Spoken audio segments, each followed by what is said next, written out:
Hello दोस्तों, मैं जयकांत सैनी स्वागत करता हूं आपके अपने चैनल भारत IQ में। हम डिस्कस कर रहे हैं राजस्थान पत्रिका न्यूज़पेपर जयपुर एडिशन 6 दिसंबर। तो बने रहिए इस वीडियो में साथ अंत तक। There is lot to know and lot to discuss. तो आइए शुरू करते हैं आज का डिस्कशन। तो आज है संडे, तो आज संडे को यानी कि थोड़ा सा रिलैक्स ही रखते हैं और सिर्फ फंडे के रूप में ही रखते हैं। तो आज कुछ ज़्यादा इंपॉर्टेंट नहीं है, ज़्यादा न्यूज़ भी नहीं है आज, तो जल्दी से डाल देते हैं कुछ फटाफट न्यूज़ पे नज़र। तो पेज नंबर में बात की जा रही है, ये बात की गई यहाँ पे कोविड-19 का जो टीका है वो टीका दिया गया था। यहाँ पे वॉलेंटियर थे एक हरियाणा के मंत्री, उनको टीका दिया गया था लेकिन वो कोरोना पॉजिटिव हो गए हैं। तो ये बताया गया है टीके पर भरोसे को झटका लगाए ये वॉलेंटियर मंत्री पॉजिटिव हो गए हैं।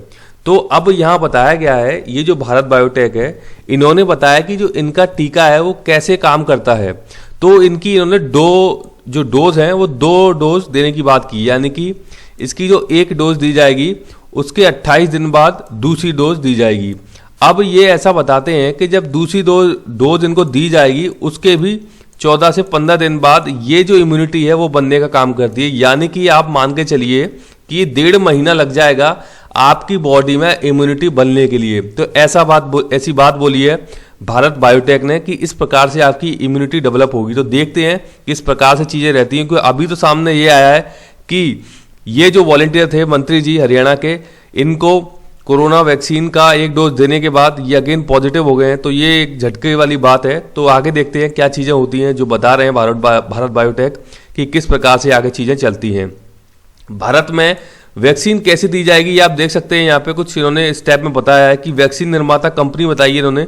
फर्स्ट स्टेप में यहाँ पे जो वैक्सीन है वहाँ पे वैक्सीन तैयार होने के बाद राज्यों के मेडिकल डिपो में पहुँचाई जाएगी। फिर ये है दूसरा स्टेप, राज्यों के मेडिकल डिपो हैं वहाँ पर ये वैक्सीन पहुँचेगी। तीसरे स्टेप में इन्होंने बताया कि राज्यों के भीतर मेडिकल डिपो से क्षेत्रीय डिपो में भेजी जाएगी, यानी कि राज्य के अंदर मेडिकल डिपो, जैसे बात करें केंद्रीय तो स्टेट की जो कैपिटल होगी वहाँ पे आएगा, उसके बाद क्षेत्रों के अंदर भेजा जाएगा यानी कि संभाग स्तर पर जाएगी, ऐसी बात कर सकते हैं।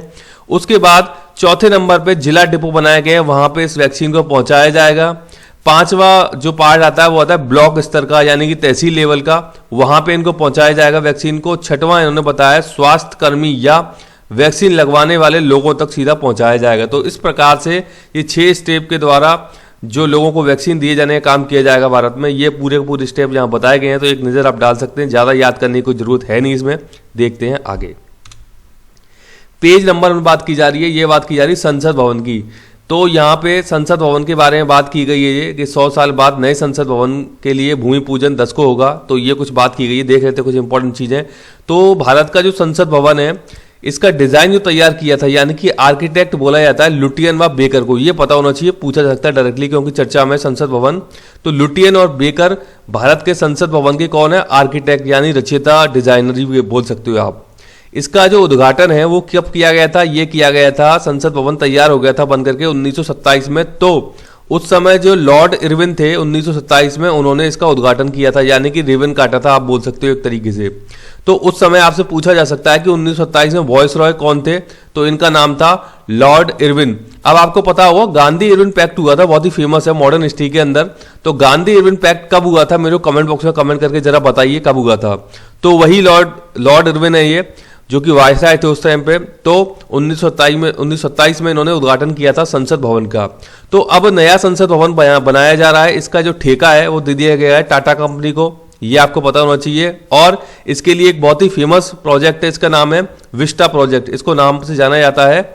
ये जो नया संसद भवन बनाया जा रहा है उसको बोला जाता है विस्टा प्रोजेक्ट। नाम याद रखिएगा, इंपॉर्टेंट है कि विस्टा प्रोजेक्ट के तहत ये नया संसद भवन बनाया जा रहा है। और इसका डिजाइन कहीं ना कहीं लिया गया है, एक मंदिर का नाम आता है 64 योगिनी मंदिर, मुरैना मध्य प्रदेश के अंदर है ये 64 योगिनी मंदिर, शिव का टेम्पल है ये।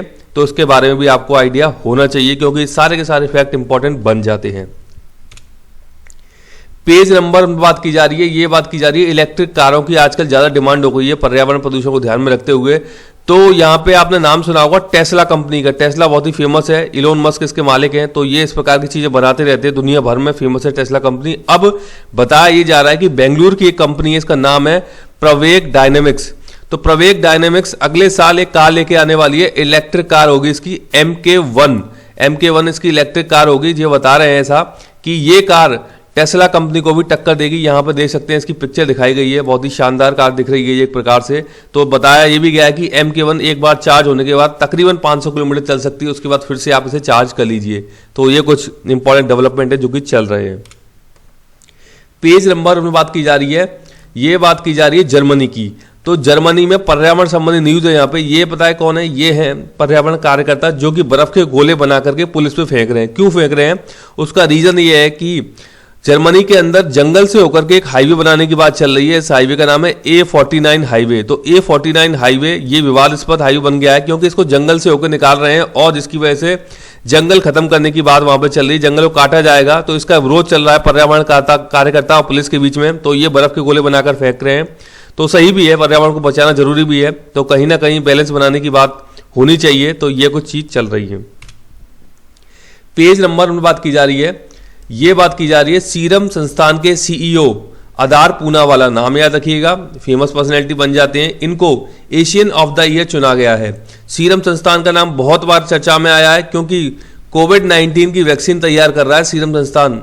ये संस्थान किस जिले के अंदर स्थित है? ये मेरे को नाम बताइए, किस शहर के अंदर स्थित है सीरम संस्थान? कमेंट बॉक्स में कमेंट करके बताइए। मैं कई बार बता चुका हूं और यहाँ पे आपके लिए हिंट भी है इस पूरे के पूरे स्लाइड में कि सीरम संस्थान कहाँ पर स्थित है। तो इनको ये दिया गया है। अभी हाल ही में हमारे जो PM है यहाँ विजिट करके भी आए थे सीरम संस्थान में, तो ये भी चर्चा में भी रहा था। तो इसलिए ये मतलब इंपॉर्टेंट विषय बन जाता है कि अदार पूनावाला को एशियन ऑफ द ईयर चुना गया है, तो उनके बारे में आपको आइडिया होना चाहिए। पेज नंबर 8 बात की जा रही है, ये बात की जा रही है चांद पर लहराया झंडा किसने? चीन ने भी अपना झंडा लहरा दिया है चांद पर। तो अमेरिका के बाद चीन दूसरा देश बन गया है जिसने कि चंद्रमा पर अपना झंडा फहरा दिया है। तो ये बड़ी ही इंपॉर्टेंट बात बन जाती है। तो चीनी अंतरिक्ष agency China national space administration है। चीनी स्पेस एजेंसी का नाम क्या है? China national space administration. ये आपको पता होना चाहिए। चंद्रमा पर लहराते हुए चीन के नेशनल फ्लैग का फोटो शेयर किया है यहाँ पे। तो ये इंपॉर्टेंट चीजें हैं। अब ये जो अभियान है इसका नाम याद रखिएगा चंद्रयान चैंग-E5। इस यान के तहत ये भेजा गया था मिशन जो है, तो इंपॉर्टेंट है। चैंग-E5 मिशन किसका है? यान किसका है? तो ये चाइना का है। चा से आप याद रखिएगा यहाँ पे चाइना। तो इंपॉर्टेंट चीजें हो जाती हैं। अमेरिका के बाद दूसरा देश बन गया है जिसने कि चंद्रमा पर अपना झंडा फहरा दिया है। तो ये सब चीजें जरूरी हो जाती हैं जानना आपके लिए। पेज नंबर 8 बात की जा रही है, ये बात की जा रही है अयोध्या संबंधी न्यूज है।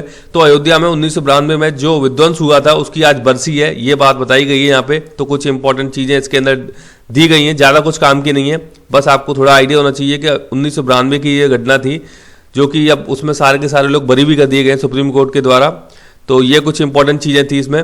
और आपको ये पता होना चाहिए कि अयोध्या जो है यहाँ पे नदी कौन सी बहती है? तो उस नदी का नाम है सरयू नदी। ये कई बार डायरेक्टली प्रश्न पूछा गया है कि अयोध्या में सरयू नदी बहती है।